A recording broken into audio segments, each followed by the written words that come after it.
Mis padres se ofrecieron a pagar mi boda, pero con la condición de que debía dejarles controlar la lista de invitados, el lugar, e incluso el vestido de mi prometida. Cuando me negué, intentaron arruinar mi gran día y le dijeron a todos que yo era el problema. Nunca pensé que mi boda sería lo que destrozaría cualquier frágil ilusión que me quedara sobre mi familia.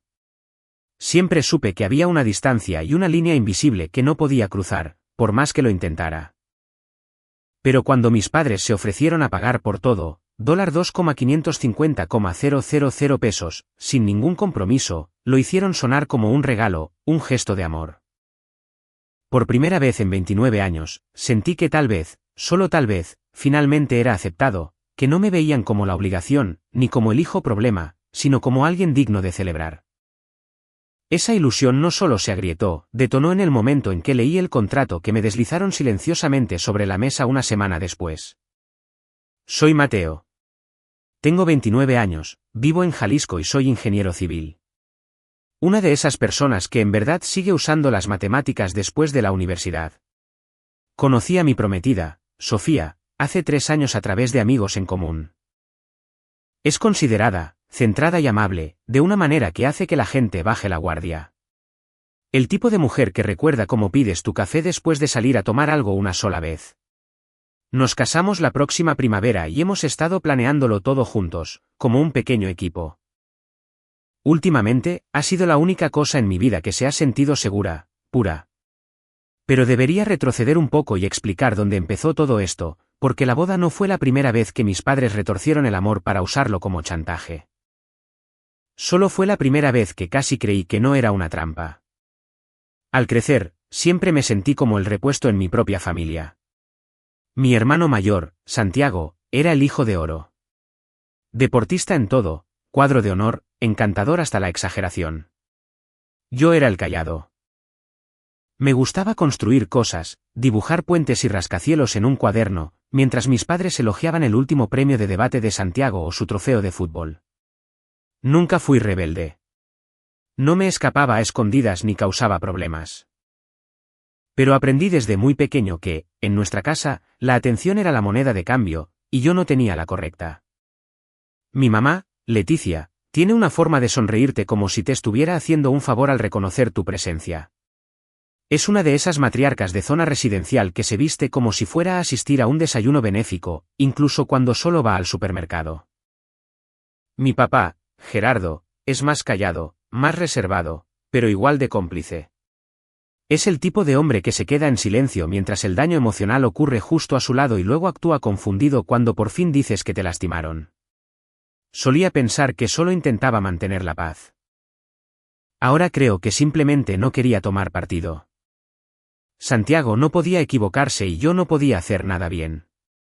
Incluso cuando me esforzaba al máximo, cada vacación familiar, cada conversación en la mesa, cada mañana de Navidad, todo giraba en torno a lo que Santiago hacía, lo que Santiago necesitaba.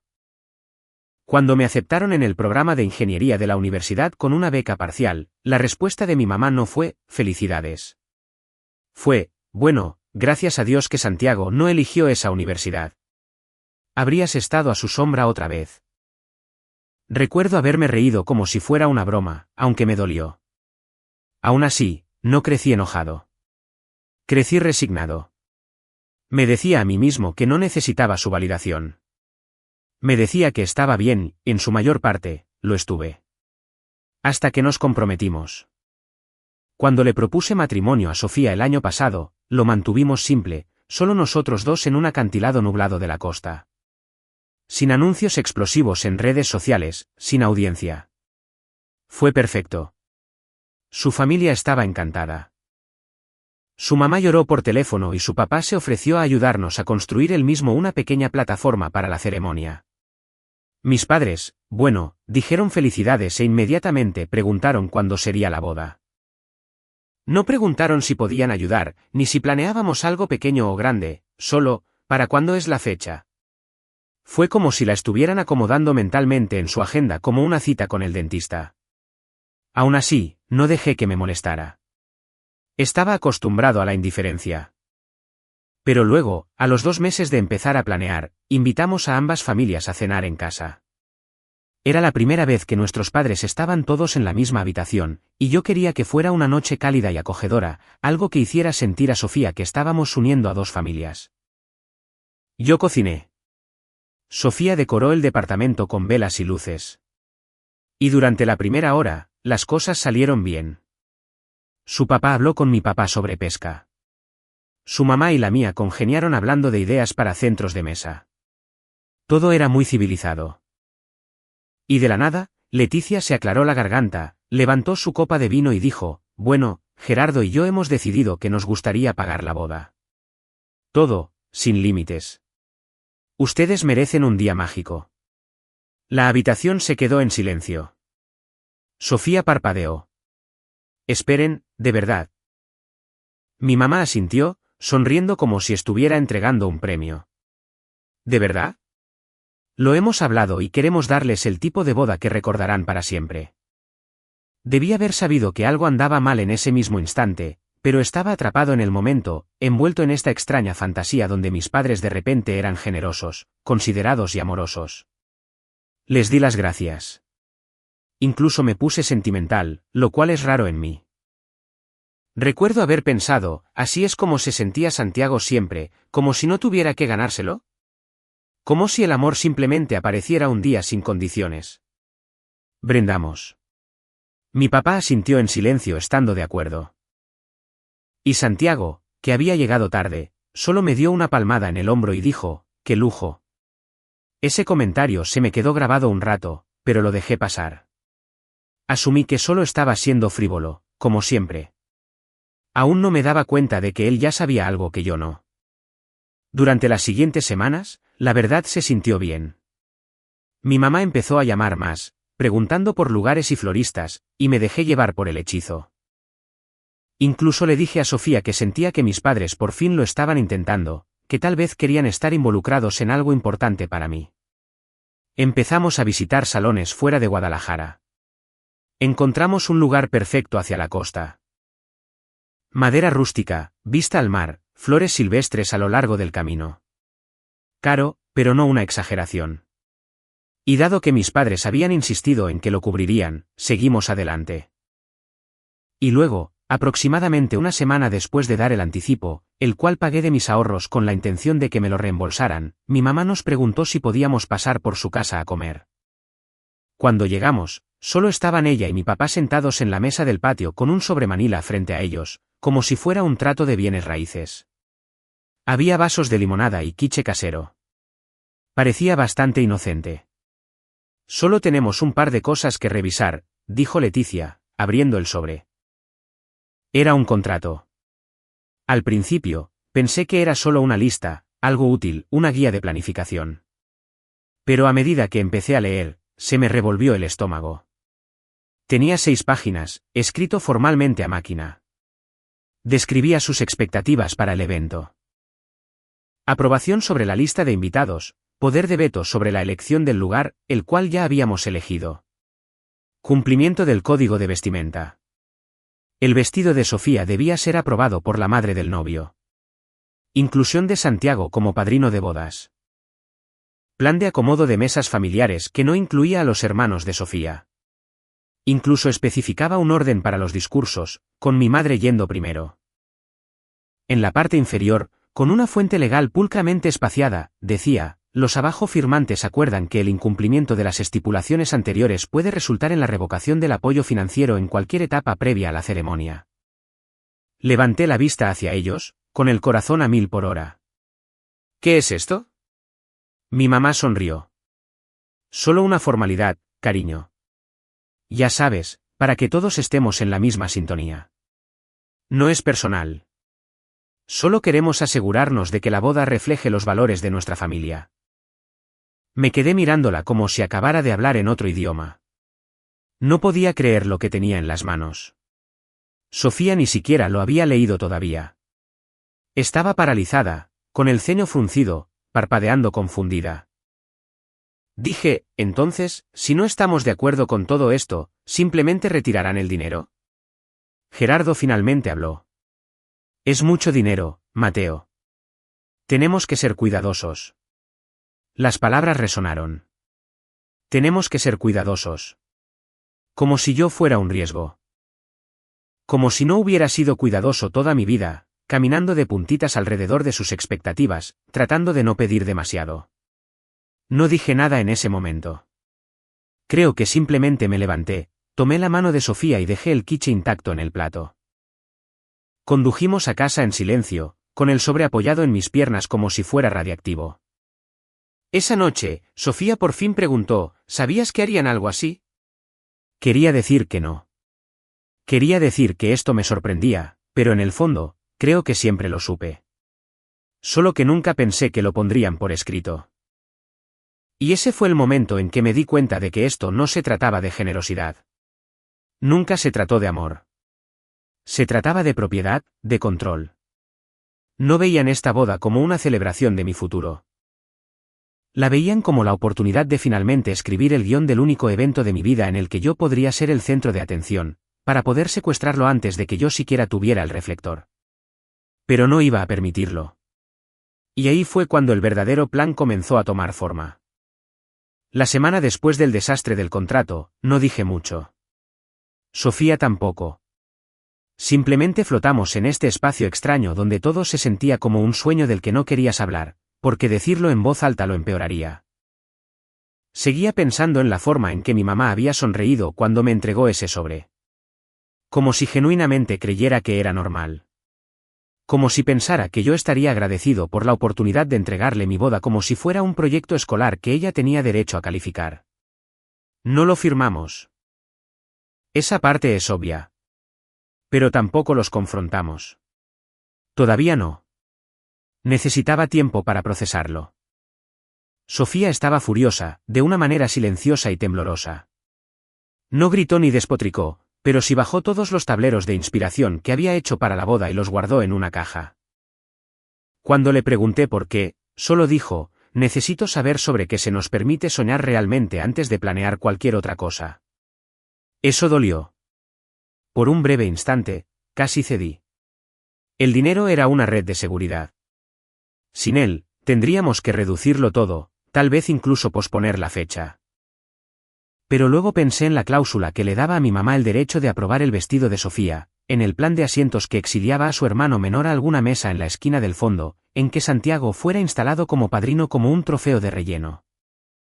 Y supe que ninguna cantidad de dinero valía la pena como para empezar nuestro matrimonio con ese nivel de concesiones. Le envié a mi mamá un mensaje educado, nosotros mismos cubriremos los gastos de la boda. Gracias por la oferta. Sin enojo, sin acusaciones, solo marcando un límite. Su respuesta llegó a los 5 minutos. Eso es decepcionante, Mateo. Solo intentábamos ayudar. Esto es muy hiriente, después de todo lo que ofrecimos. Clásico de Leticia, dándole la vuelta y haciéndolo sobre ella. No respondí. Ese fue el comienzo de la Guerra Fría. Las cosas empezaron a cambiar después de eso. Las invitaciones se habían enviado solo a la familia inmediata, ya que aún no habíamos finalizado nada más. Sofía y yo todavía estábamos calculando el presupuesto, reduciendo la lista de invitados, y buscando proveedores locales en lugar del lugar en la costa. Fue frustrante, pero también, de cierto modo, liberador. Podíamos respirar de nuevo, tomar decisiones sin tener que esperar una firma de aprobación. Pero luego noté los mensajes de texto pasivo-agresivos. Mi mamá le enviaba a Sofía enlaces de vestidos de novia con comentarios como, este es mucho más apropiado para tu figura. O, esta marca es más elegante, ¿no crees? Siempre con una carita feliz al final. Sofía dejó de responderle después del tercero. Luego vinieron las llamadas telefónicas a mi tía, la hermana de mi mamá, donde convenientemente olvidaba colgar el teléfono y dejaba mensajes de voz de ella charlando con sus amigas. Lo sé porque uno de esos mensajes de voz terminó en mi correo con ella riéndose y diciendo, bueno, Mateo simplemente se está poniendo difícil. Siempre ha sido muy sensible. Tal vez le da vergüenza que hayamos ofrecido tanto. Lo puse en altavoz para que Sofía lo escuchara. No dijo nada durante un minuto entero. Luego dijo, tu mamá me odia. Y tenía razón. Esa revelación me golpeó más fuerte de lo que esperaba. No solo por lo que significaba para la boda, sino porque significaba que esto ya no se trataba de mí. En realidad nunca lo fue. Mi mamá veía a Sofía como una amenaza. Alguien que no podía controlar, alguien que no le seguiría el juego. Y entonces Santiago empezó a aparecer. Al principio, fue sutil. Una visita casual para ponernos al día, una parada rápida mientras andaba por el vecindario. Pero luego noté que siempre sacaba el tema de la boda cada vez que venía. ¿Y bien? ¿Ya descubrieron qué van a hacer ahora que plantaron a mamá y a papá? ¿Seguros de que no quieren simplemente dejar que los ayuden? Ya saben, mamá vive para estas cosas. Es lo suyo. Un poco se lo están arruinando. Yo simplemente lo ignoraba. Me reía. Cambiaba de tema, pero él seguía presionando. En ese momento no me di cuenta de que estaba recopilando información. Luego, una noche, lo atrapé colándose en nuestro edificio de departamentos. Llegué tarde a casa después de una inspección de obra.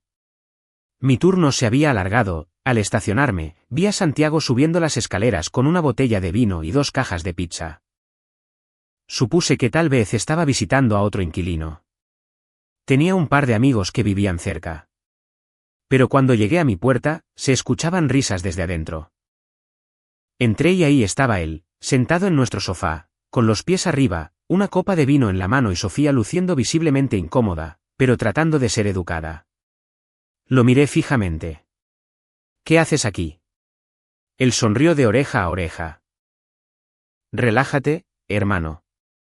Traje la cena. Solo poniéndome al día con mi futura cuñada. Sofía me miró con una expresión silenciosa de ayúdame. Forcé una sonrisa. Pudiste haber llamado. Se encogió de hombros. Fue de improviso. Andaba por la zona. Fue incómodo. Me senté, comí una rebanada de pizza e hice charla de cortesía. Santiago hizo lo que siempre hacía. Encantó a los presentes, hizo bromas, actuó como si fuera el pegamento que mantenía a todos unidos. Y luego, a mitad de la cena, lo dijo.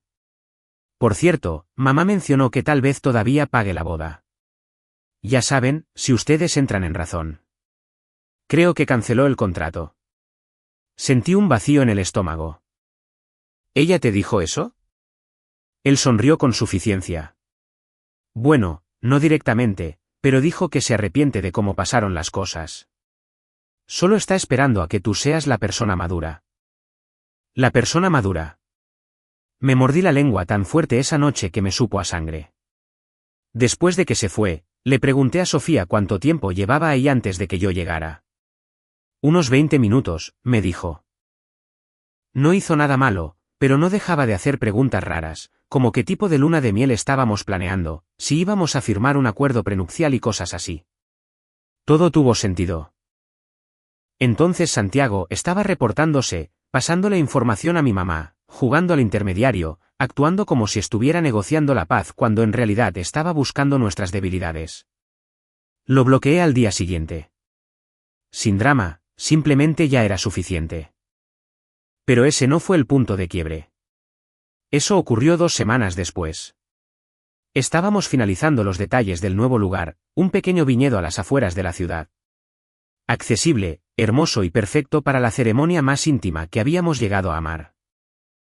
No estaba frente al mar, pero se sentía como nosotros. Estábamos eligiendo las sillas cuando el teléfono de Sofía vibró. Miró la pantalla y palideció. Es tu mamá, dijo. Acaba de publicar algo. Tomé el teléfono y abrí Instagram. Ahí estaba. Una publicación completa. Fotos tomadas profesionalmente del montaje de una mesa de bodas. Elegantes menús con bordes dorados.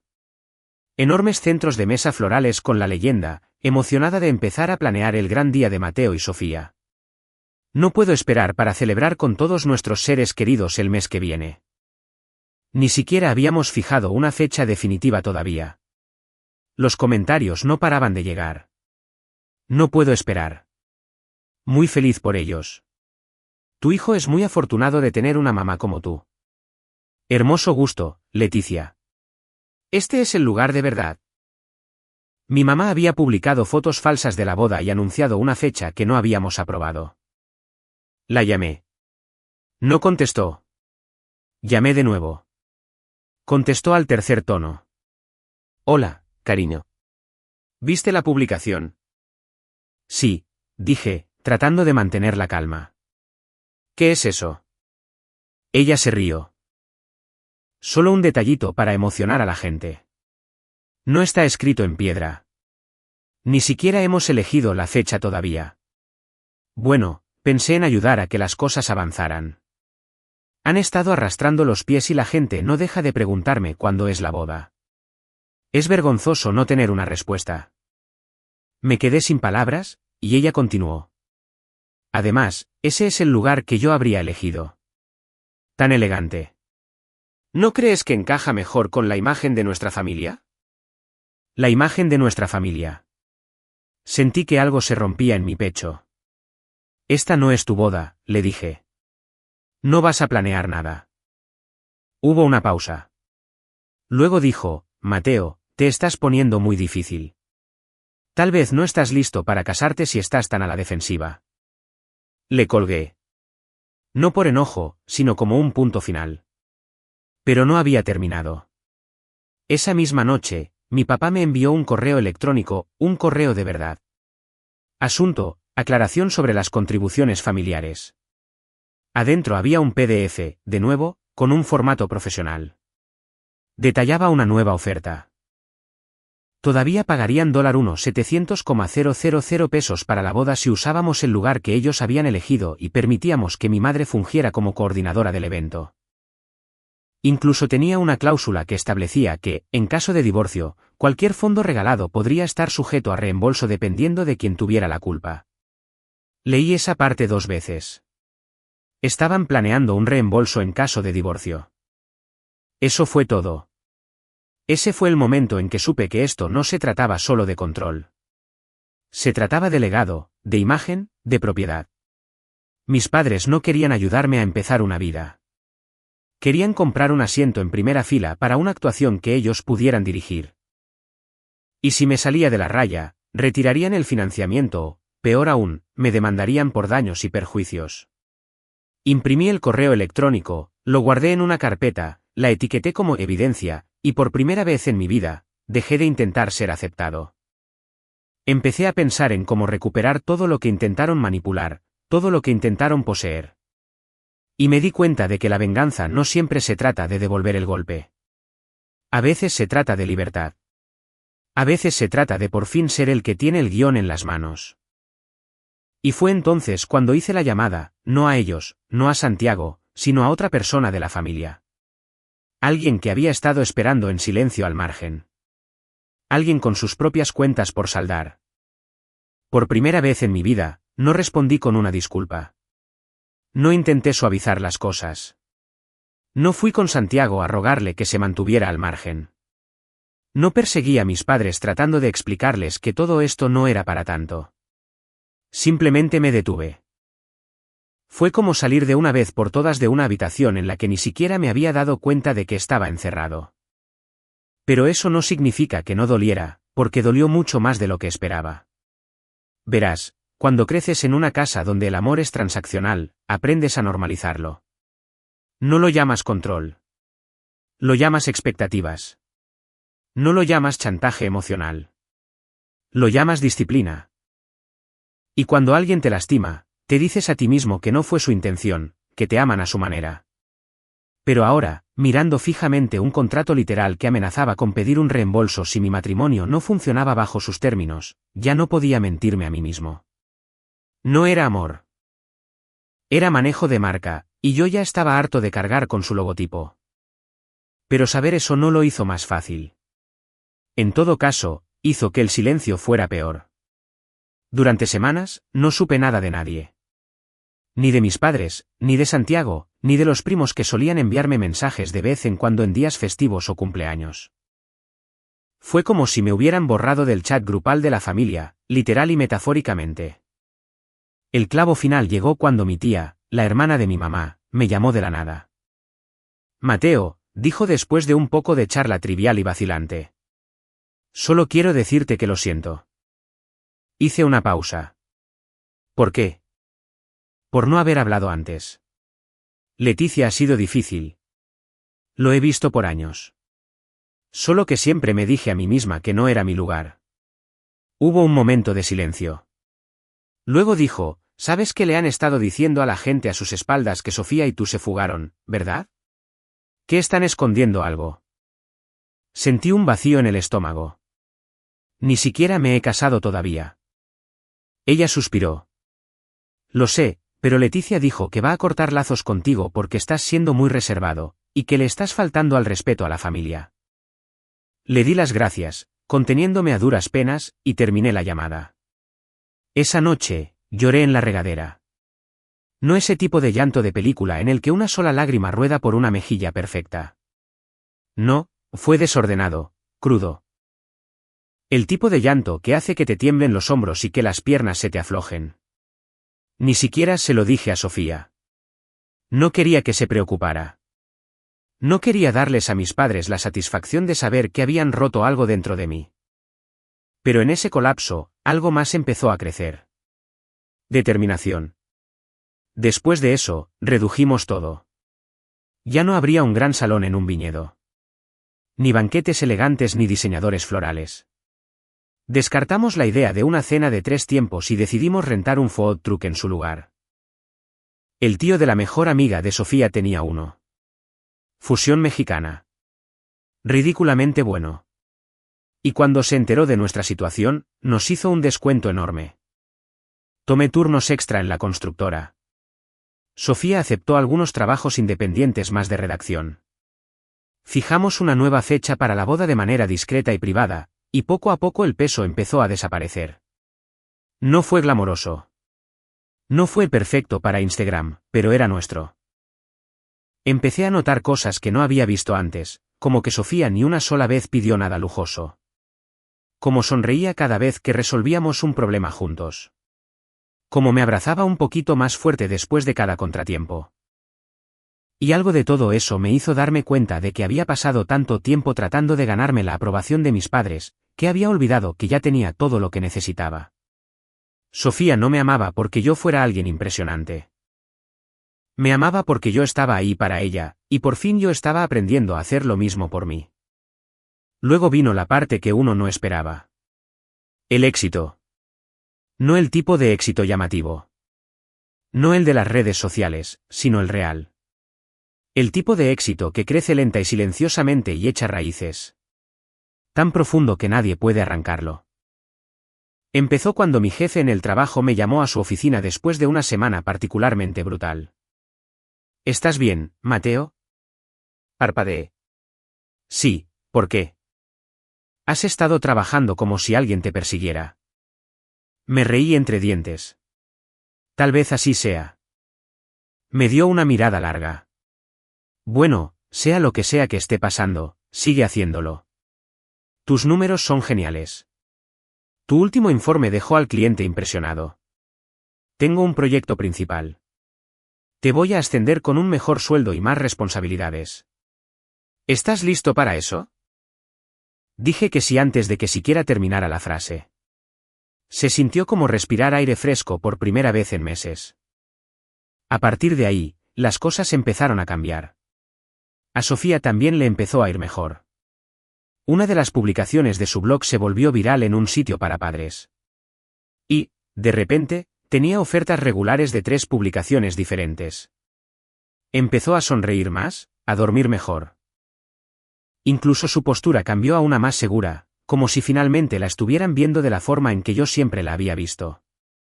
Empezamos a ahorrar, no solo para la boda, sino para el enganche de una casa. Encontramos una casa acogedora de 2 habitaciones en las afueras de la ciudad, modesta, pero llena de luz. Con un poco de ayuda de un préstamo y nuestros ahorros conjuntos, cerramos el trato en febrero. Le construí nuestra mesa de comedor desde cero. Ella misma pintó las paredes. Estábamos agotados cada noche, pero era el tipo de cansancio bueno, del tipo que te dice, esta vida es nuestra.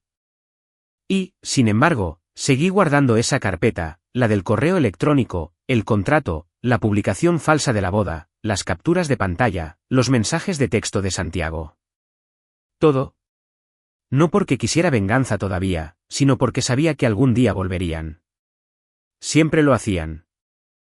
Y esta vez, yo estaría listo. La siguiente vez que vi a Santiago fue por pura casualidad. Estaba recogiendo comida para llevar en nuestro restaurante tailandés favorito.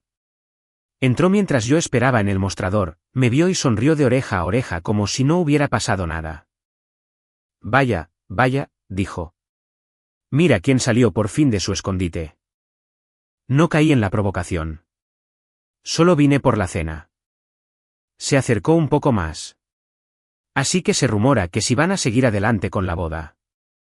Lo miré fijamente. ¿Qué se supone que significa eso? Se encogió de hombros. Solo que mamá pensaba que ya habrían cedido a estas alturas. Le ha estado diciendo a todos que la van a posponer de nuevo. Supongo que se llevará una sorpresa. No respondí. Él bajó la voz. Mira, hermano. Sabes que ella no va a dejar las cosas así, ¿verdad? Se ha estado preparando para una reunión familiar, algo a lo grande. Dice que va a dejar las cosas claras. Deberías llamarla. Limar asperezas. Entrecerré los ojos. ¿Eso es un consejo o una amenaza? Se rió, levantando las manos. Oye, yo solo soy el mensajero. Llamaron a mi número de pedido. Agarré la bolsa y me di la vuelta para salir. Pero antes de cruzar la puerta, me detuve. No me estoy escondiendo, le dije. Ustedes simplemente dejaron de buscar. Luego me fui, por primera vez en años, me sentí más alto que él. Las siguientes semanas pasaron volando. Sofía y yo estábamos ultimando los planes de la boda. Todo era sencillo, elegante, personal. Su hermana iba a oficiar la ceremonia. Mi mejor amigo de la universidad aceptó ser el DJ. Teníamos generadores de energía de respaldo por si los enchufes del parque fallaban, y una pastelería local nos hizo un buen precio por un pastel de 2 pisos. Nada lujoso, pero todo se sentía con un propósito. Aún así, sabía que algo se avecinaba. No molestas a la abeja reina y te vas ileso. Y, efectivamente, llegó en forma de carta. No un correo electrónico, no un mensaje de texto, una carta literal, escrita a mano, en mi buzón de parte de Leticia. El sobre era color crema, de papel grueso, y olía ligeramente a su perfume característico, a lavanda y a reproches. Adentro había 3 páginas, por ambos lados, en letra cursiva inclinada y con gramática perfecta. Empezaba así: Mateo, he pensado mucho sobre cómo contactarte. Claramente, has decidido cortarnos de tu vida sin dar explicaciones, y esa es tu elección. Pero me niego a permitir que las mentiras y los malentendidos den forma a la narrativa de nuestra familia. A partir de ahí, solo empeoraba.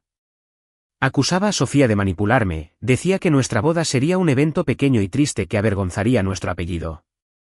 Insinuaba que estábamos desperdiciando la oportunidad de construir algo elegante y duradero. Incluso incluyó una lista de invitados aprobados que ella esperaba que fueran invitados. En la parte inferior, escribió: estaremos organizando una reunión familiar el día 5 para tratar esto cara a cara. Confío en que tendrás la decencia de asistir. Sin confirmar asistencia, sin opciones, solo una exigencia. Ese fue el momento en que algo volvió a cambiar. No fue enojo, ni tristeza, fue claridad.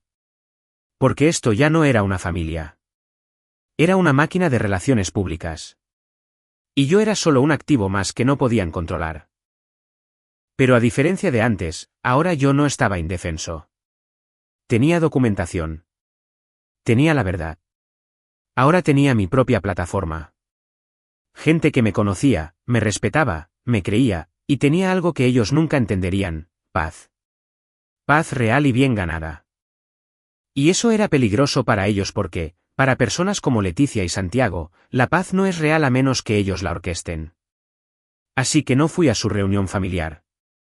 No respondí a la carta. No di explicaciones. En su lugar, hice otra llamada. Esta vez a mi tía, la que se había disculpado, la que en silencio se había alejado del lado de Leticia y había comenzado a hacer preguntas de verdad. Mateo, me dijo, no sabes cuántas personas te están apoyando en silencio. Y cuando dijo eso, me di cuenta de que no solo estaban mirando, estaban esperando. Esperando a que alguien se pusiera de pie y demostrara que se puede dar media vuelta, que se puede construir algo sin condiciones. Que el legado no se define por quién te crió, sino de que logras reponerte. Y yo aún no había terminado de levantarme. Es curioso cuánto poder adquieres una vez que dejas de pedir permiso. Una vez que me liberé de la idea de que les debía algo a mis padres, amor, lealtad, explicaciones, vi todo de otra manera. Los vi a ellos de otra manera. Y por primera vez me vi a mí mismo como alguien que no necesitaba su aprobación para sentirse completo. Ese cambio no solo me transformó emocionalmente. Me dio claridad. Me hizo ser estratégico. Porque si hay algo que Leticia y Santiago nunca esperaron, fue que el hijo callado e ignorado se convirtiera en una amenaza. Pero antes de decirte lo que hice, necesitas entender algo sobre mi familia. La reputación lo es todo. Mi madre maneja su vida como si fuera una agencia de relaciones públicas. Cada tarjeta navideña es una sesión de fotos. Cada conversación es un comunicado de prensa. Cada miembro de la familia es un embajador de marca para su narrativa perfectamente curada. Y en esa narrativa, Leticia es la matriarca impecable que mantiene todo unido. Elegante, generosa, amada. Santiago es su joya de la corona. Y yo. Yo siempre fui el plato de segunda mesa, hasta que me convertí en el escándalo, en la vergüenza, en el desertor. Una vez que rechacé el contrato y me alejé del circo de la boda, la imagen cuidadosamente construida por Leticia empezó a mostrar grietas. No podía simplemente admitir que su hijo menor le había dado la espalda a su dinero y a su control, así que le dio un giro a la historia. Les dijo a los familiares que yo estaba inestable emocionalmente, que Sofía me estaba aislando, que nos estábamos precipitando al matrimonio sin el apoyo de la familia. Y por un tiempo, me quedé callado. Dejé que hablara, que les contara su cuento a los primos, a los amigos, a las señoras de la iglesia y a los conocidos de Facebook. Pero mientras ella estaba ocupada controlando las apariencias, yo estaba construyendo algo real. Y estaba a punto de encender una luz tan brillante que toda su narrativa ardería. Empezó con la lista de invitados. Sofía y yo habíamos decidido mantener las cosas pequeñas, solo con personas que genuinamente nos apoyaran. Pero después de esa carta de mi madre, me di cuenta de algo importante. Había otros como yo. Personas en la familia que siempre le habían seguido el juego, que habían agachado la cabeza, que se habían tragado sus frustraciones con Leticia y Santiago porque era más fácil que enfrentarse a la tormenta. Como mi prima Lena. Lena es 2 años mayor que yo. Éramos muy unidos de niños, pero se distanció durante la preparatoria. Siempre asumí que simplemente se había hartado del drama familiar o que tal vez estaba muy ocupada. Pero unas semanas después de que se esparciera el rumor de que nos habíamos fugado para casarnos, recibí un mensaje de ella. Oye, Mateo, escuché algunas cosas que no me cuadran. ¿Tienes tiempo para hablar? Nos vimos para tomar un café. Llegó luciendo cansada pero perspicaz, como alguien que había tenido que madurar muy rápido. Me abrazó como si se estuviera disculpando por algo. Siempre supe que tu mamá era intensa, me dijo, agitando su bebida. Pero no sabía que había llegado a este punto. Asentí. Ahora está reescribiendo la historia. Dice que estamos cortando a todos de nuestra vida. Lena soltó una carcajada irónica. ¡Qué descaro! Ni siquiera recibí una invitación para tu fiesta de compromiso. ¿No tuvimos ninguna? Hizo una pausa.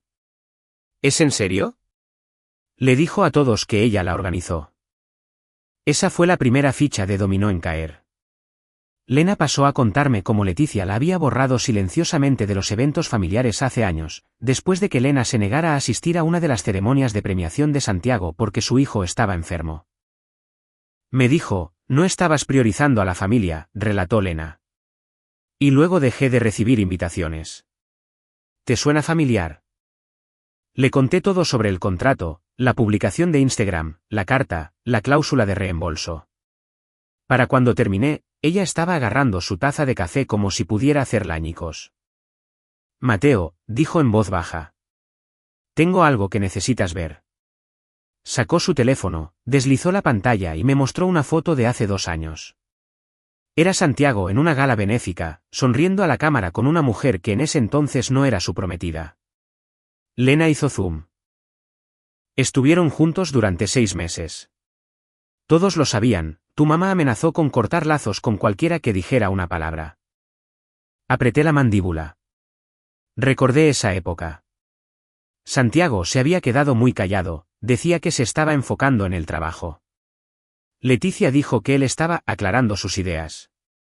Resultó que estaba siendo infiel y toda la familia le había protegido el secreto. Lena me miró fijamente a los ojos. No eres a la primera persona que intenta silenciar. Solo eres el primero que se defendió. Fue entonces cuando la idea empezó a tomar forma. Las siguientes semanas, me convertí en otra persona. No en el hijo callado, no en la oveja negra, ni siquiera en el niño herido que buscaba validación. Me volví calculador. Rastreé cada interacción, cada conversación. Guardé correos electrónicos, grabé la pantalla con los mensajes de voz, tomé capturas de pantalla de los mensajes de sus cómplices. Sabía que Leticia estaba vigilando todos mis movimientos a través de contactos en común y primos lejanos. Así que, empecé a publicar pistas sutiles, fotos mías y de Sofía sonriendo mientras pintábamos nuestra nueva casa. Leyendas como, construyendo algo desde cero, juntos. No estaba contraatacando directamente. No estaba jugando a su juego. La estaba socavando sutilmente. La gente empezó a contactarme. Primos segundos, familiares, amigos, incluso una antigua vecina que solía cuidarme de niño y conocía a Leticia de la iglesia. Compartieron historias, capturas de pantalla, mensajes pasivo-agresivos, cumplidos con doble intención. Todo pintaba el mismo cuadro, una mujer obsesionada con el control, que ahora se desmoronaba a medida que ese control se le escapaba de las manos. Y entonces llegó la verdadera oportunidad. Mis padres estaban planeando su fiesta de aniversario. 30 años, un evento grande y glamoroso. Ya habían reservado el salón. Santiago iba a dar un discurso. Toda la familia extendida estaba invitada, excepto yo. Pero Lena sí lo estaba, al igual que la hermana de Sofía, quien, curiosamente, tenía un amigo en común que trabajaba en el salón de eventos. Ahí fue cuando hice mi movimiento. Empecé a planear algo por mi cuenta. No era un sabotaje. No iba a arruinar su fiesta ni a avergonzarlos públicamente. Eso solo validaría su narrativa de que yo era inestable, vengativo y que estaba fuera de control. No, mi venganza tenía que ser limpia, elegante e innegable. Llamé a una periodista local que escribía un blog centrado en dinámicas familiares, trauma generacional y el concepto del contacto cero. No era alguien famosa, pero su blog tenía seguidores fieles, y sus historias a menudo se volvían virales cuando se compartían en los círculos correctos. Le propuse una historia, como planeé mi boda sin mis padres y descubrí que su amor siempre había estado condicionado. Estaba intrigada. Nos reunimos para una entrevista. Le proporcioné pruebas, correos electrónicos, mensajes, capturas de pantalla, copias del contrato. Le dije que podía mantener los nombres en el anonimato, pero que conservara los detalles reales. No quería que sintieran lástima por mí. Quería la verdad. El artículo se publicó la semana previa a su fiesta de aniversario. No lo promocioné, no etiqueté a nadie, no publiqué ni un solo enlace, pero sabía cómo operaba mi madre. Buscaba nuestros nombres en Google cada mes, rastreaba menciones, monitoreaba la actividad en línea de la familia, y una vez que el artículo empezó a ganar popularidad, cientos y luego miles de veces compartido, alguien sin duda se lo enviaría. Y alguien lo hizo, porque 3 días antes de la fiesta recibí un correo electrónico de Leticia. Asunto, ¿cómo te atreves? Eran 3 párrafos de furia hirviente. Me llamó malagradecido, me acusó de lavar la ropa sucia en público. Dijo que había avergonzado a la familia y dañado permanentemente nuestra reputación. Dijo que Santiago estaba furioso, que los invitados se estaban cancelando, que la gente estaba haciendo preguntas. Luego hizo una oferta final. Si quieres arreglar esto, retráctate del artículo y emite una disculpa pública. Te perdonaremos y aún pagaremos la boda si estás dispuesto a hacerla de la manera correcta. No respondí. En cambio, llamé a mi jefe en el trabajo y solicité los días libres que había estado acumulando. Luego llamé al chico del food truck que habíamos contratado. Y por último, volví a llamar a mi tía. ¿Estás libre el día 5?, le pregunté. Ella dudó. ¿Ese es el día de la fiesta de tus papás? Exactamente. Hizo una pausa y luego sonrió. Llevaré el vino. El día del aniversario de mis padres, mientras ellos organizaban su brillante celebración en un evento carísimo con la mitad de la familia, quienes susurraban sobre el artículo que nadie podía probar del todo que se tratara de ellos, nosotros organizamos algo diferente.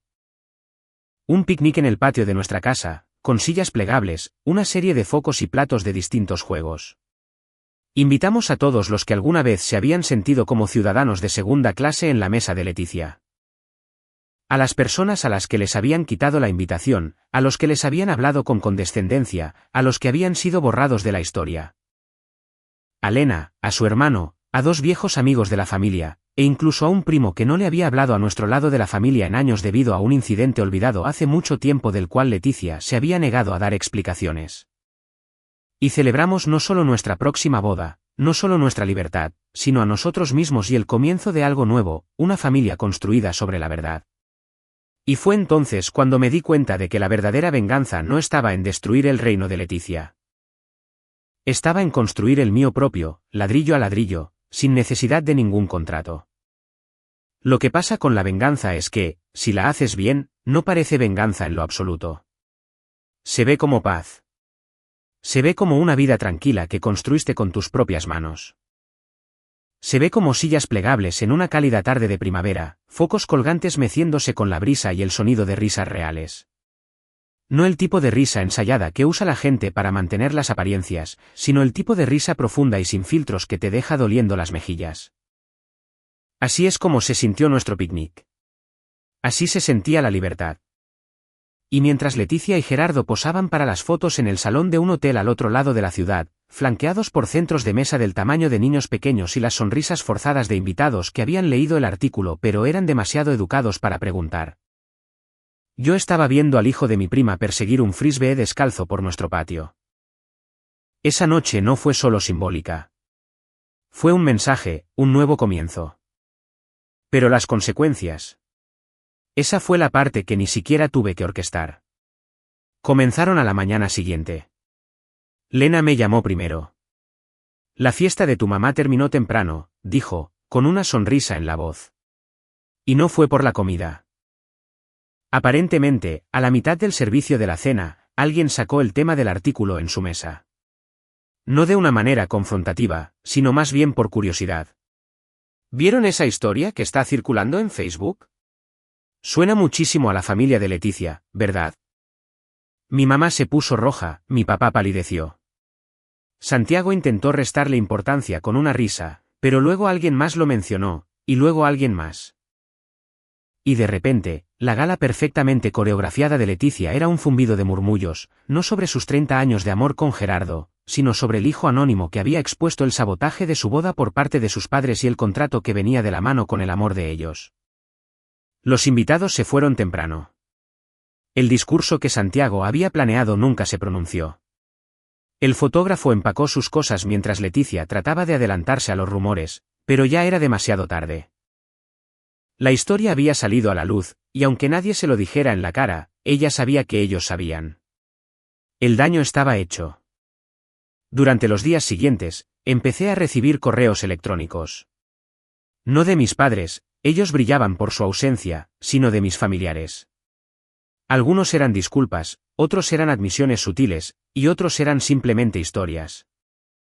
Uno vino de la prima de mi papá en Sonora, que no había hablado con nosotros en más de una década. Dijo que leyó el artículo y lloró. Dijo que le recordaba cómo la habían congelado y dejado fuera de una boda familiar por hacer demasiadas preguntas sobre el dinero. Otro vino de una antigua amiga de Leticia, de su club de lectura. Siempre pareciste un niño muy dulce, escribió. Siento no haber visto lo que estaba pasando antes. Tu historia me hizo replantearme muchas cosas. Pero el mensaje que más me pegó vino de mi abuela, la mamá de mi papá. Tenía 84 años, casi siempre era muy callada durante los eventos familiares y nunca en la vida había tomado partido en nada. Me envió una carta escrita a mano, en papel de verdad, con un cheque por $17,000 y una nota que decía: no puedo deshacer la forma en que esta familia te ha tratado, pero ahora te veo y quiero ayudarte. ¿Sin contratos? Solo amor. Le leí esa carta en voz alta a Sofía.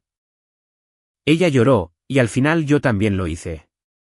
Ahora, tal vez te estés preguntando, ¿y qué pasó con Santiago?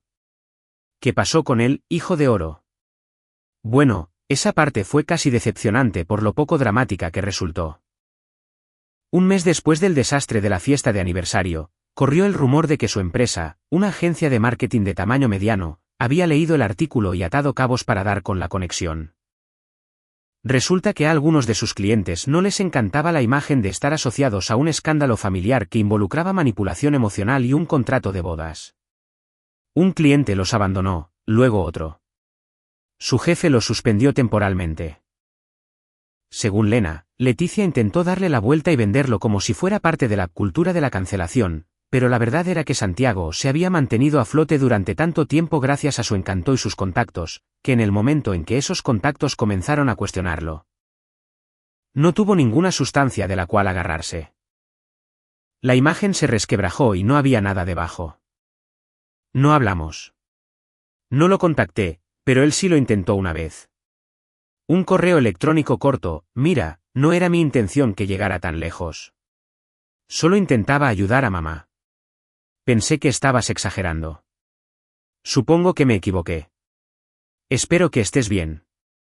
Lo leí 2 veces, y no respondí. Ya no quedaba nada que decir. Mis padres no se presentaron a nuestra boda. Tampoco esperábamos que lo hicieran. Lo que no esperábamos fue que nos enviaran una carta a través de su abogado 2 semanas antes de la fecha.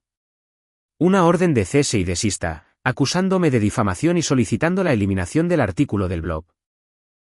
Se lo reenvié a la periodista, quien se rió y me respondió: diles que se las arreglen con mis derechos a la libertad de expresión. Fue la última vez que supe de alguno de los dos. Ni una tarjeta de Navidad, ni un mensaje de cumpleaños, ni una publicación pasivo-agresiva en Facebook, nada. El silencio que alguna vez me aterrorizó ahora se sentía como paz. La boda, por cierto, fue perfecta. No, en serio, no al estilo de un tablero de paintes con un vestido carísimo. Fue perfecta porque era nuestra. Nos casamos debajo de un árbol envuelto en luces. Sofía usó un vestido de encaje sencillo que ella misma había arreglado. Mi mejor amigo ofició la ceremonia. Mi tía, la que finalmente me había defendido, hizo un brindis que provocó que todos rieran y lloraran al mismo tiempo. Bailamos descalzos. Hubo tacos, churros, sangría y bebidas servidas en frascos de vidrio.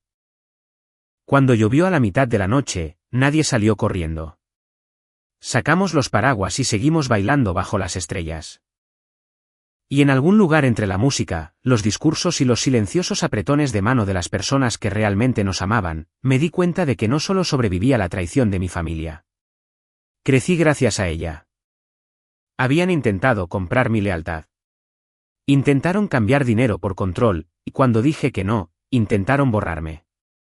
Pero al hacerlo, me demostraron exactamente quiénes eran. Y al alejarme, descubrí exactamente quién era yo. Un año después, la publicación del blog todavía circula por ahí. De vez en cuando, alguien, un extraño, me envía un correo electrónico para darme las gracias, para contarme su historia, para decir que por fin encontró el valor para cortar lazos con un padre que usaba el dinero como una correa. No me arrepiento de ni una sola palabra. Y si alguna vez empiezo a dudar, entro a nuestra sala. Me siento en la mesa que construí con mis propias manos. Y miro la foto de la boda que enmarcamos sobre la chimenea. Sofía, yo y un patio lleno de sonrisas reales. Ni una sola persona en esa foto está fingiendo. Ni una sola persona está posando para la aprobación de alguien más. Y es entonces cuando lo recuerdo: el amor sin condiciones no es un regalo que te quedas esperando a que llegue. Es uno que construyes ladrillo a ladrillo, día a día, persona a persona. sin contratos, sin disculpas, sin condiciones. Solo una simple verdad: no necesito ser parte de su familia para tener una verdadera familia propia.